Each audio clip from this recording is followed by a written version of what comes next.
Each and every one of you for your efforts for standing with Israel. Give an applause of appreciation, will you please?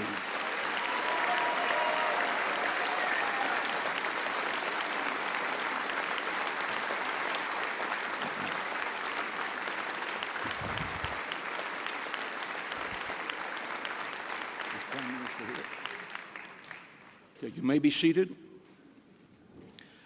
It is my privilege to introduce to you the Prime Minister of Israel. Benjamin Netanyahu, soldier, diplomat, and ninth Prime Minister of the State of Israel, was born in Tel Aviv in 1949 and grew up in Jerusalem. He spent his adolescent years in the United States, where his father, a noted historian, taught Jewish history. Returning to Israel in 1967 to fulfill his military obligations, Prime Minister Netanyahu volunteered for an elite commando unit of the IDF, that would be the Israeli Defense Forces, and participated in a number of daring operations, including the release of hostages from a hijacked Sabina Airlines aircraft at Ben Gurion Airport, an operation in which he was wounded. He was discharged from the IDF after 6 years with the rank of captain. Prime Minister Netanyahu then studied at MIT in Boston and received a Bachelor of Science in Architecture and a master's degree in Management Studies. He also studied political science at Harvard University. Prime Minister Benjamin Netanyahu has revived Israel's economy as a finance minister and is now ensuring Israel's security as their prime minister. I want you to give a warm welcome to the Prime Minister of the State of Israel, Benjamin Netanyahu.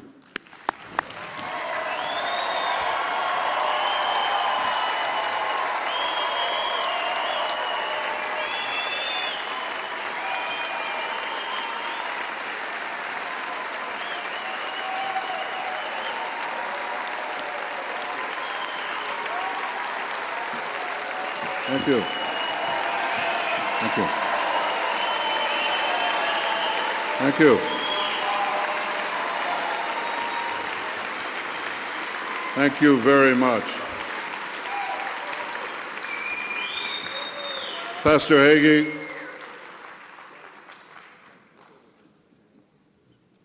happy birthday. In Jerusalem.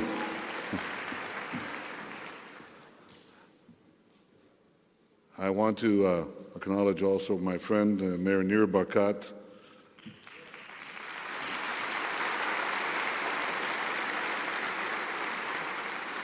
Our Ambassador Michael Oren, who is in the audience. Rabbi Shlomo Riskin.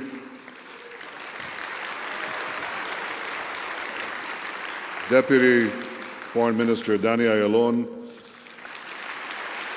and all the other distinguished members of your delegation who are here. Welcome to Jerusalem, the undivided, eternal capital of the Jewish people.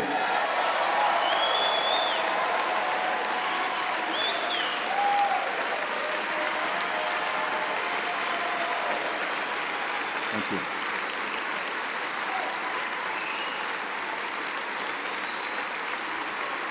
Thank you. I'd just like to say a few words in Hebrew to the Israeli public.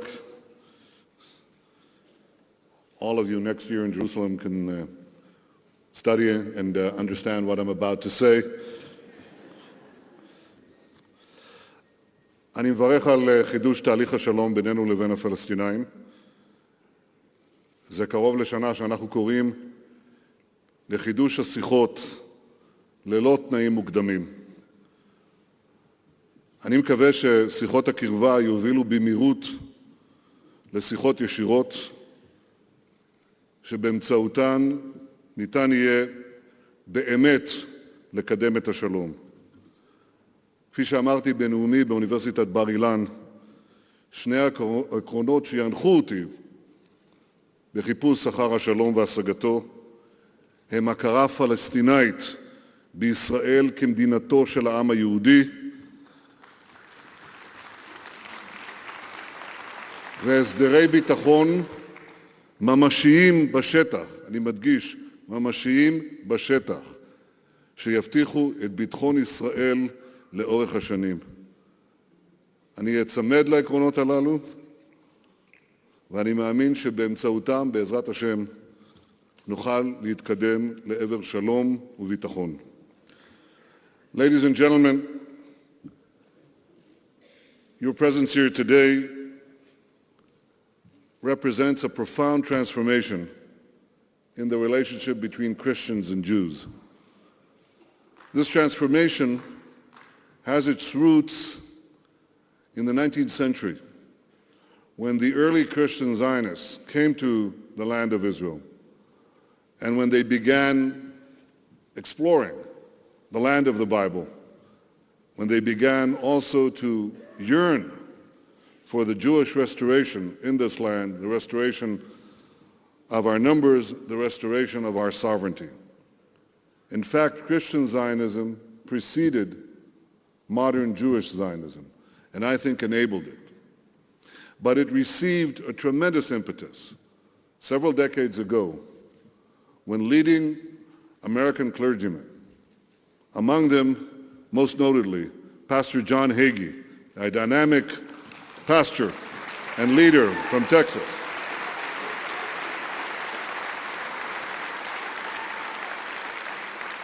began to say to their congregations and to anyone who listened, they began to say, it's time to take a stand with Israel.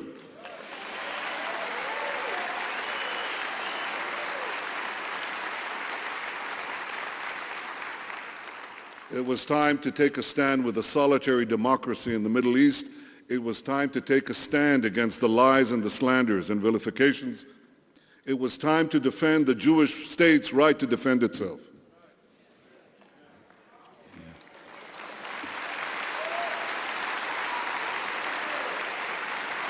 Today, Christians by the thousands, by the tens of thousands, by the hundreds of thousands, by the millions, by the tens of millions.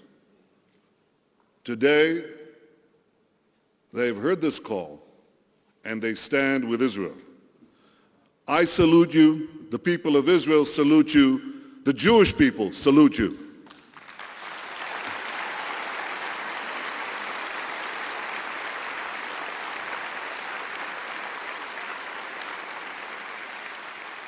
Time after time, through thick and thin, you have stood shoulder to shoulder with our state. And I've come here tonight to thank you for your unwavering friendship. And today that friendship is more